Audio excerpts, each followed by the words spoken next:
Complainte sur la ruine de Tyr. Ce chant funèbre sur la chute de la métropole commerciale du monde antique réunit deux caractères qui paraissent s'exclure, ceux de l'inspiration lyrique et de l'exactitude statistique. C'est que l'auteur n'écrit ni en poète, ni en économiste, mais en prophète, qui combine, en les faisant servir à son but, les vives intuitions de l'imagination et la connaissance très exacte des faits matériels. Son but, c'est celui de l'écriture entière, anéantir l'homme et glorifier Dieu. L'homme peut briller par sa force, comme Nebuchadnezzar, ou par sa sagesse et son habileté, comme le roi de Tyr. Dans un cas aussi bien que dans l'autre, le jugement de Dieu lui fera connaître son néant.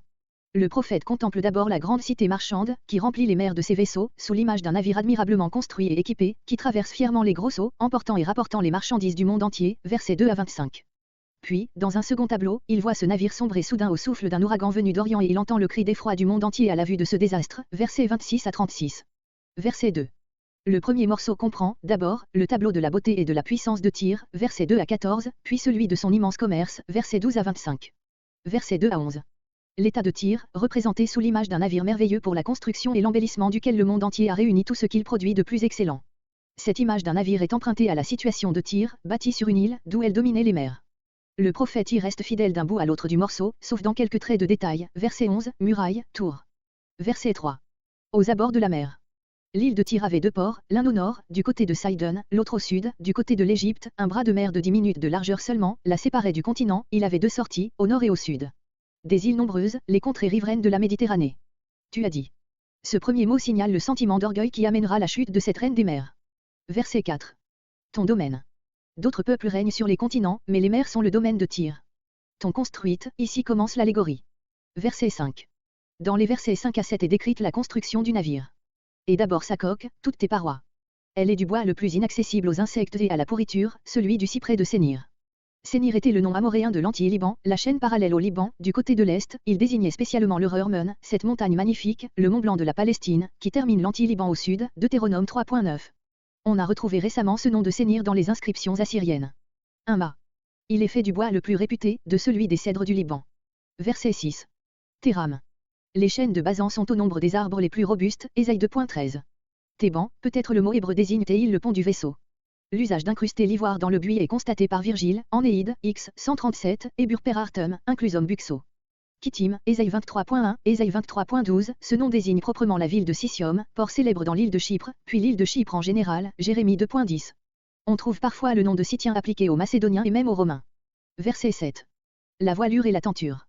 La première est faite de ces magnifiques tissus de lin égyptien, brodés de fleurs et de figures de toutes couleurs, qui étaient l'un des produits les plus célèbres de l'industrie de ce peuple. Les tentures qui recouvrent le pont sont teintes en violet et en écarlate. Cette couleur rouge est celle de la pourpre d'Élisa. Élisa était l'un des fils de Javan, Genèse 10.4, l'ancêtre des Grecs. Ce nom désigne le Péloponnèse, Élide. Le coquillage qui fournissait cette couleur pourpre se recueillait en abondance sur les rivages de la Laconie. Verset 8. Le prophète passe à l'équipage du vaisseau. Et d'abord les rameurs, ce sont les habitants d'autres villes phéniciennes, exercés dès l'enfance à la navigation. Sidon, plus ancienne que Tyr, était maintenant subordonnée à celle-ci. Arvad, l'île et la ville d'Aradu, sur les côtes de la Phénicie, aujourd'hui Ruad, au nord de Tripoli. Strabon dit que les Aradiens passaient de son temps pour les plus excellents marins, ils ont encore aujourd'hui cette réputation. Mais tandis que Tyr confiait les rames de ses vaisseaux aux habitants de ses villes vassales, elle se réservait l'honneur de fournir les pilotes. Verset 9. Gébal, le Byblas des Grecs, célèbre par son culte d'Adonis, aujourd'hui Djébel, sur la côte au nord de Beyrouth.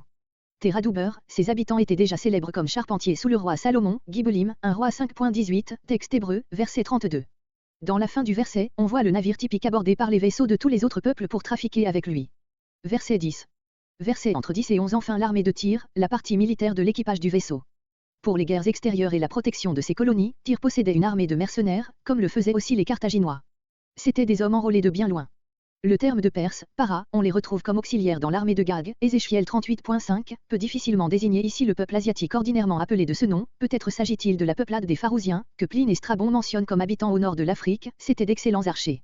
Les deux peuples suivants, Lad et Put habitaient ces mêmes contrées, Lad ou les Lydiens, non ceux d'Asie mineure, Genèse 10.22, mais un peuple d'origine chamitique, ils servaient aussi comme auxiliaires en l'armée égyptienne, Jérémie 46.9, comparé Ézéchiel 30.5.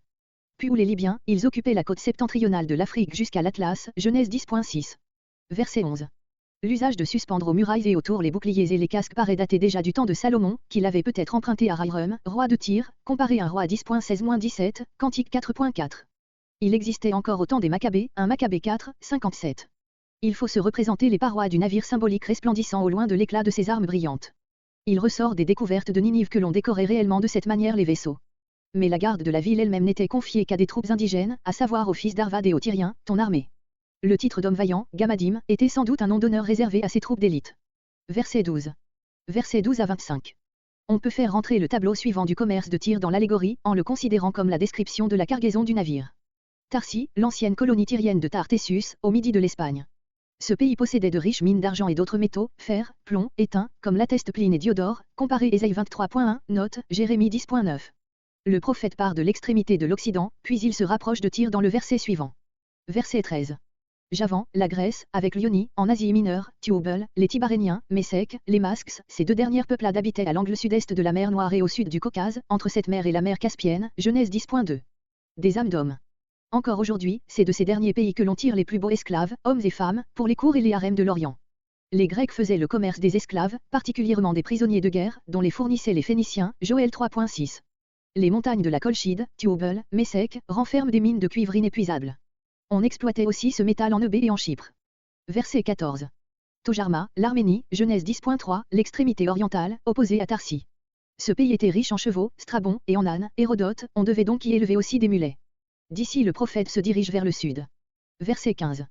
Dédan, tribu d'origine chamitique, Genèse 10.7, établie en Arabie sur les bords du golfe Persique et qui entretenait le commerce des caravanes entre les pays de l'océan Indien et ceux de la Méditerranée. Il est probable qu'il faut distinguer ce peuple de celui de même nom mentionné au verset 20, Ézéchiel 25.13 et Jérémie 49.8, et qui paraît avoir été d'origine sémitique. Des îles nombreuses. Ce terme désigne ici les contrées de l'Arabie, de l'Inde et de l'Afrique, situées sur les bords de l'océan Indien. De là on exportait les dents d'éléphant, le naturaliste Pline les appelle cornes, comme le prophète, à cause de leur forme, et l'ébène. Les anciens, dit Pline, tiraient ce bois de l'Inde et de l'Éthiopie, Abyssinie. Verset 16. La description revient droit au nord.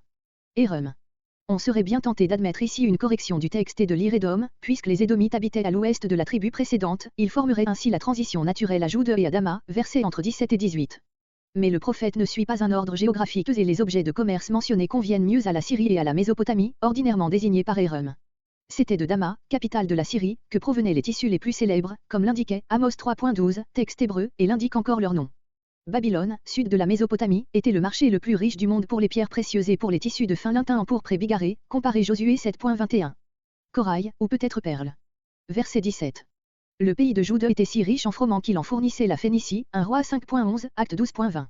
Outre cela, il faisait le commerce entre Tyr et le pays des Ammonites, qui produisait du blé en abondance, 2 Chroniques 27.5. C'était dans ce dernier pays que se trouvait la ville de Minis, Juge 11.33, dont le froment avait, paraît-il, une réputation particulière. Le mot Panag, que nous avons traduit par biscuit, est inconnu, on pourrait y voir le nom d'un pays ou d'une ville, du froment de Minis et de Panag. On l'a traduit aussi, d'après un mot araméen assez semblable, par gâteau, pâtisserie. Enfin, quelques rabbins y ont vu une herbe propre à fabriquer le savon. Du baume, probablement le produit de l'arbre à baume, qui croissait à Jéricho. Verset 18. Dama, la capitale de la Syrie, située au nord-est de la terre d'Israël. À 2 lieues au nord de cette ville se trouve la vallée de Helbon, où l'on voit encore de fort grandes ruines. Cette vallée est couverte de vignobles qui produisent le vin le plus exquis de l'Orient. Les rois de Perse, disait-on, ne buvaient que de ce vin-là. Laine de thé et sachar, d'autres traduisent, laine éblouissante de blancheur. Verset 19. Védan et Javan. Ces deux districts ne sont nommés nulle part ailleurs dans l'Ancien Testament. On a rapproché, non sans vraisemblance, le nom de Védan de celui du port d'Aden, à l'entrée de la mer Rouge. Javan ne désigne point ici les Grecs, comme le montrent les mots suivants, de Oudzal, ajoutés sans doute pour distinguer ce Javan du Javan ordinaire. Oudzal désignait primitivement la capitale de l'Arabie heureuse, ou Yémen, cette ville s'est nommée plus tard Sanaa, Genèse 10.27. Le fer travaillé. Cette contrée de l'Arabie fournit encore aujourd'hui les lames d'acier les plus excellentes, au moins aussi appréciées que celles de l'Inde. La casse, cassia, était selon Pline, un arbre croissant en Inde, appartenant au genre laurier, son écorce intérieure, quand elle est séchée, a un parfum très doux et une saveur plus forte encore que celle de la cannelle ordinaire. Le roseau odorant est le calmu, Acorus calamus, qui croît dans les endroits humides en Inde et en Arabie et qui était connu comme l'un des parfums les plus agréables, Cantique 4.14, Ésaïe 43.24. Tous deux entraient dans la composition de l'huile sainte, Exode 30.23-24. L'auteur revient au sud. Verset 20. Dédan. Il s'agit probablement ici d'une tribu d'origine sémitique, habitant dans le désert plus près d'Édom que les Dédanites du verset 15, comparé Ézéchiel 25.13. C'étaient des Arabes bédouins. Les housses ornées et brodées sont un des signes distinctifs des chefs orientaux et un grand objet de luxe chez les tribus arabes. Verset 21. Kédar, tribu arabe descendant d'Ismaël et habitant, comme la précédente, entre l'Arabie pétrée et la Babylonie, Ésaïe 21.16, note. Pline les appelle Sédraï. Leur richesse consistait surtout en troupeaux, Ésaïe 60.7. Verset 22. Sheba et Rama. On voit par Genèse 10.7 que c'étaient des descendants de Tchem, ils habitaient la partie sud-est de l'Arabie, l'Oman. Une ville de Rogma, Rama, était située au fond d'une baie du golfe Persique. Les contrées méridionales de l'Arabie abondent en pierres précieuses, en or et en arbrisseaux à baume. Verset 23. Ce verset nous ramène au nord, en Mésopotamie. Haran, Karae, ancienne ville de Mésopotamie, au sud d'Édès, Ésaïe 37.12, note, Lamourut Terak père d'Abraham. C'était le point de croisement de plusieurs routes de caravanes, allant du sud au nord, le long du Tigre et le long de l'Euphrate, et de l'est à l'ouest. Cané, probablement Calné, près du Tigre, Genèse 10.10, Ésaïe 10.9, note. Éden. Ce mot ne s'écrit pas comme le nom du paradis, ce n'est pas non plus l'Éden qui est dans le Liban, c'était un endroit situé dans la Mésopotamie, 2 Rois 19.12, Ésaïe 37.12, note. Sheba. On est étonné de retrouver ici le nom d'une contrée d'Arabie, mais Pline nous apprend que les Sabéens apportaient eux-mêmes leurs marchandises aux grandes foires annuelles de Haran et passaient de là jusqu'en Phénicie. Assour ne nous paraît pas pouvoir désigner ici l'Assyrie, c'est probablement la ville de Sere, aujourd'hui Essurie, à l'ouest de l'Euphrate, sur la route des caravanes de Palmyre, Tadmor, à Haran. Kilmad, sans doute la ville de Charmande, dont parle Xénophon comme d'une grande cité située au-delà de l'Euphrate. Verset 24. La traduction du nom des objets mentionnés dans ce verset ne repose pour ainsi dire que sur des conjectures. Cordes tressées.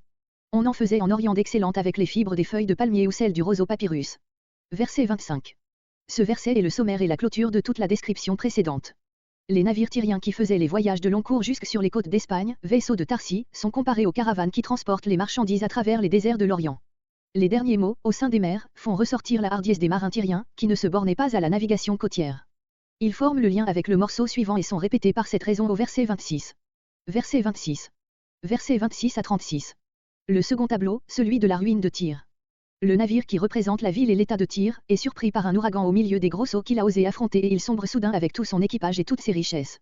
À la vue de ce désastre, tous les autres navigateurs saisis de terreur, descendent sur le rivage le plus voisin et prononcent une complainte. Le vent d'Orient. Ce vent souffle d'une manière à la fois violente et saccadée et fait ainsi courir aux navires lancés en pleine mer les plus grands dangers. Il représente ici l'invasion subite des hordes sauvages de Nebuchadnezzar. Verset 27. Récapitulation de toute la description précédente, pour faire contraste encore une fois à la grandeur de Tyr avec sa ruine. Verset 28. L'équipage du navire pousse un cri terrible avant de disparaître. Verset 29. L'effroi fait descendre les marins de leur navire. Verset 30. Poussière, cendre, signe de deuil, Josué 7.6, 1 Samuel 4.12, Job 2.12.